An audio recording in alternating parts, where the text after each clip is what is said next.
1500 له پاسه 300 روپۍ دا شوې 1500 له پاسه 300 روپۍ دا 300 او درې څنګه درې لس سل بیا سل 200 دا ولا لونه څو دي دا سلسلون دي د سو دي نو سل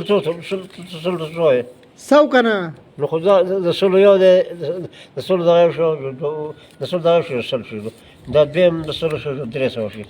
نه درې نه څه وخت دا د سلو یو شو جو سل شي دا د سلو دویم شو جو 200 شي دا د سلو دریم شو د 300 شي لس ولا پاسه 300 دا لس ولا پاس څنګه دا لس دي دا خو 500 دي 1500 ولا پاسه 300 دا شوي او 2000 دا شوي دا ځان حساب وګورئ نو څنګه پیږي ټوټل څو شوي 1500 ولا پاسه